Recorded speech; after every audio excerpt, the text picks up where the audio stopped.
7h.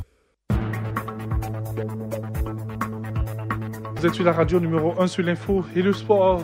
Et dans cette seconde session d'information, vous aurez la matinale de la Coupe du Monde avec Foot Inter et Zone Mix. En spécial, la Coupe du Monde est en route pour la Coupe du Monde avec Brice Kouassi. Rien que du sport à partir de 7h20 sur Radio Côte d'Ivoire. Fernand Kouakou sera en notre compagnie.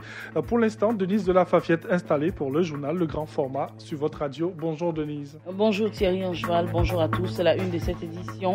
Politique de préservation et de reconstitution de la forêt ivoirienne, l'État de Côte d'Ivoire doit mobiliser 616 milliards de francs CFA, une décision qui émane du Conseil des ministres tenu hier mercredi. La Direction générale du Trésor et de la comptabilité publique veut optimiser les ressources intérieures avec en toile de fond l'amélioration du cadre de vie des Ivoiriens. Le directeur du Trésor a rencontré ce mardi, les maires et gouverneurs des districts d'Abidjan et de Yamoussoukro. Dans cette édition, nous aurons également un dossier qui portera sur les causes et les mesures de lutte contre les fistules. Et puis dans l'actualité internationale, le président français Emmanuel Macron se rend aujourd'hui et demain à Pétersbourg. Le président français effectue à l'occasion du Forum économique international organisé en Russie. Une visite donc. Nous aurons tous les détails dans cette édition. Et c'est le journal que vous suivez sur la radio numéro 1 sur l'info et le sport. 616 milliards à mobiliser pour mettre en œuvre la politique de préservation et de reconstitution de la forêt ivoirienne. C'est ce qu'a indiqué le porte-parole du gouvernement à l'issue du Conseil des ministres d'hier mercredi. Le ministre Bruno Nabagné-Koné a indiqué que 4 milliards de francs CFA seront dégagés dans l'urgence. Le gouvernement se réjouit également de la découverte du faux dans l'affaire dédouanement des véhicules. Son porte-parole, Bruno Nabagné-Koné, indique que les enquêtes en cours situeront les responsabilités. Nous saluons le fait que cette supercherie, cette tricherie à grande échelle a été découverte. Cela va faire des recettes fiscales sans doute plus importantes. Cela va également permettre dans d'autres secteurs que des mesures plus fortes soient prises dans le sens de la sécurisation des recettes, du renforcement des procédures qui sont mises en place. Les enquêtes permettront de situer les responsabilités des uns et des autres. Savoir si certains ont été auteurs, s'ils ont été seulement complices ou s'ils sont seulement victimes. Cela peut arriver aussi. Donc, encore une fois, il ne nous appartient pas de nous prononcer tant que ces enquêtes-là ne sont pas à leur terme. Le porte-parole du gouvernement, le ministre Bruno Nabagné-Koné. Et la Direction générale du Trésor et de la comptabilité publique veut optimiser les ressources intérieures avec en toile de fond l'amélioration du cadre de vie des Ivoiriens. C'est tout le sens de la rencontre mardi au plateau entre les maires du district d'Abidjan, les gouverneurs des districts d'Abidjan et de Yamoussoukro et le directeur général du Trésor. Il s'agissait pour Jacques Assaouré d'exhorter ses responsables d'entités décentralisées à mobiliser plus de ressources, car selon lui, le tableau actuel n'est pas reluisant. Jacques Assaouré, directeur général du Trésor et de la comptabilité publique.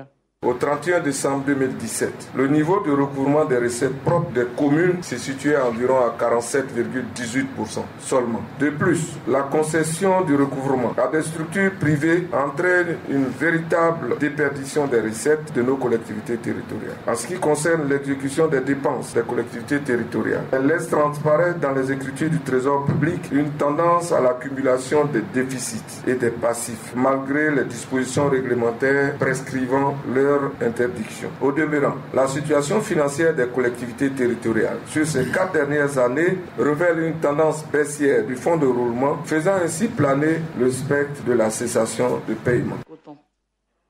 Et à Séguéla, de bons résultats ont été enregistrés dans la filière coton. La production est passée de 32 000 tonnes la campagne dernière à 65 000 tonnes. L'information a été donnée lors de la présentation du bilan de la campagne 2017-2018 de la compagnie ivoirienne pour le développement des textiles, CIDT.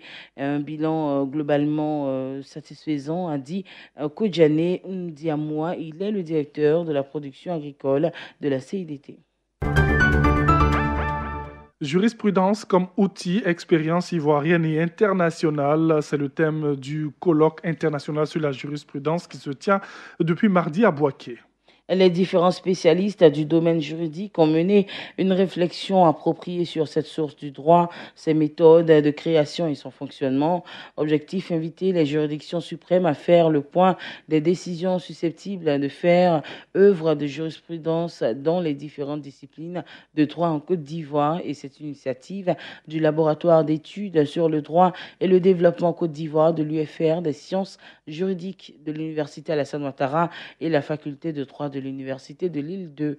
Pour le professeur Serge Douchy, directeur de l'école doctorale de la faculté de droit de l'île 2, les étudiants doivent travailler en étant dans un esprit d'ouverture.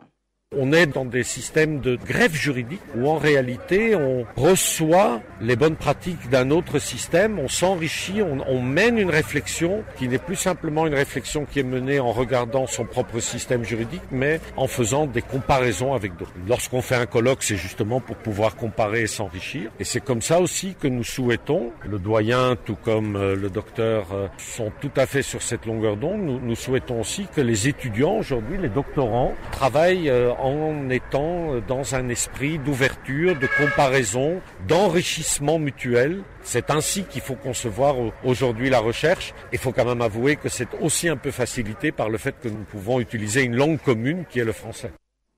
La Commission nationale des droits de l'homme de Côte d'Ivoire, CNDHCI, veut renforcer la gouvernance en tenant compte des jeunes. Cette initiative a pour but de sensibiliser les jeunes à connaître leurs droits et devoirs. Une campagne dénommée Littératie du futur a été lancée hier mercredi.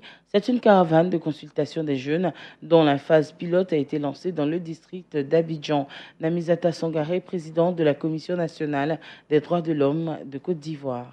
Il y a un moment, nous avons constaté certains agissements de jeunes de Côte d'Ivoire qui posaient des actes en toute défiance de l'autorité, des actes d'incivisme. On s'est dit, mais il faut peut-être leur donner la parole pour comprendre un peu de quoi il s'agit et puis quels sont leurs problèmes en lien avec les droits de l'homme. Qu'est-ce que nous, en tant qu'institution en charge des questions de droits de l'homme, nous pouvons faire comme recommandation à adresser aux autorités de ce pays. Cela répond à un besoin précis, celui de permettre à cette frange importante de la population de faire des propositions sur la réalisation des droits fondamentaux des jeunes. Vous voyez que les jeunes s'expriment et c'est ce qu'il faut. Il faut donner l'opportunité à ces jeunes-là de s'exprimer et c'est aussi l'objectif de cet exercice de littératie du futur des jeunes. Le dossier du jour.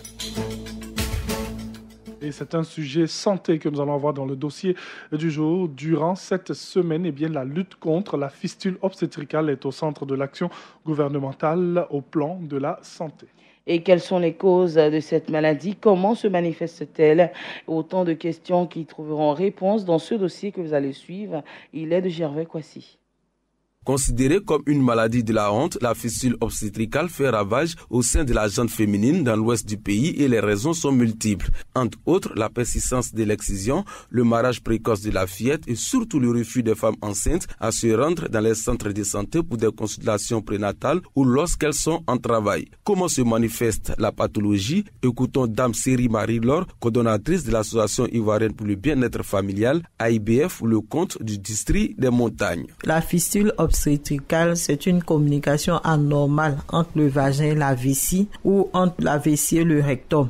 Il y a un trou, comme on le dit communément, entre ces appareils génitaux de la femme qui font qu'elle perd des urines. Et pour certaines même, elle perd des selles. Donc c'est vraiment désagréable. Les femmes sont obligées de porter des couches. Et chaque fois, la dame est obligée de se laver. Mais quand elle est dans un environnement, elle est obligée de dégager une odeur. Et vraiment, cette femme est mal à l'aise dans son entourage. Nombreuses sont les femmes qui souffrent dans leur chair car ayant honte de dévoiler leur mal et sont souvent rejetées par leurs proches qui, par ignorance, pensent que les victimes de la fistule obstétricale sont maudites. Avant, j'étais rejetée par tout le monde, même mes parents. Mais depuis que j'ai reçu les soins, ça va parfaitement chez moi. La fistule obstétricale se traite et se guérit. Plusieurs femmes ont retrouvé la santé après des traitements et interventions chirurgicales. J'étais opérée à l'hôpital central. J'ai suivi cette opération. Aujourd'hui, j'ai mon enfant dans ma main. Si tu fais cette opération, tu peux faire des enfants sans problème. Moi, j'étais honte pour parler à les gens parce que les garçons, ils ne peuvent pas te voir. je suis venue, c'est Dr Biri qui m'a opéré. La coordonnatrice de l'IBF invite les femmes porteuses de fistules à se rendre dans les centres de santé pour être prises en charge. Dame Série Marie-Laure. La fistule se guérit et c'est une réalité. Femmes, vous qui êtes dans les campements, vous qui êtes dans les villages, qui faites pipi sur vous, venez vers les services de l'IBF, venez dans les centres de santé pour vous déclarer. L'État de Côte d'Ivoire fait tout, et nos bailleurs, UNFPA et COICA, pour que cette maladie puisse plus faire ravage. Le gouvernement s'est engagé résolument dans la lutte contre la fistule obstétricale, d'où la sensibilisation des populations contre le mal cette semaine. En plus de cela, les cérémonies officielles des campagnes contre cette maladie auront lieu ici à l'ouest dans le mois de juin. Gervais Kwasi, Mon Radio Côte d'Ivoire. Et à l'international, le Kenya s'apprête à devenir un pays exportateur de pétrole. À partir du 3 juin, du pétrole sera extrait du sous-sol du Turkana, c'est dans le nord du Kenya, et transporté par camion jusqu'au port de Mombasa sur la côte. Un développement qui survient presque 30 ans après la découverte de pétrole dans cette zone et alors que le projet suscitait des tensions. Et puis le président français Emmanuel Macron se rend aujourd'hui et demain vendredi à Saint-Pétersbourg. Le président français effectue à l'occasion du Forum économique international organisé dans cette ville, une visite officielle en Russie. Après leur première rencontre à Versailles il y a un an, c'est cette fois-ci Vladimir Poutine qui reçoit Emmanuel Macron dans un contexte marqué par plusieurs crises internationales. C'est avec l'actualité internationale justement que nous mettons fin à ce journal. Merci de nous avoir suivis.